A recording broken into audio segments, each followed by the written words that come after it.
తీయని పుచ్చకాయ కొనాలనుకుంటే ఈ టిప్స్ ఫాలో అవ్వండి. పుచ్చకాయపై గాఢమైన పసుపు లేదా క్రీమ్ రంగు ఉండే మచ్చ ఉంటే అది బాగా పండిందని అర్థం. బరువు ఎక్కువగా ఉండాలి. సైజుకు తగ్గట్టు బరువుగా ఉంటే జ్యూసీగా, తీపిగా ఉంటుంది.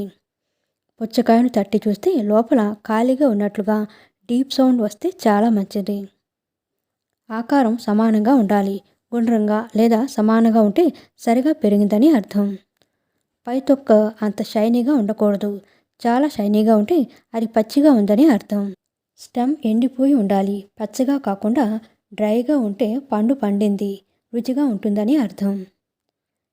చిన్న చిల్లు లేదా గాయాలు లేకుండా చూసుకోండి. అవి క్వాలిటీ తగ్గిస్తాయి. మధ్యస్థ పరిమాణం ఉండేవి ఎంచుకోండి.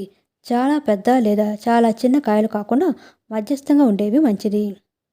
ఈ టిప్స్ ఫాలో అయితే మీరు తీయని రుచికరమైన పుచ్చకాయలు ఎంచుకోవచ్చు. ఫ్రెండ్స్, మా వీడియోస్ కనుక మీకు నచ్చినట్లయితే లైక్ చేయండి, షేర్ చేయండి, సబ్స్క్రైబ్ చేయండి.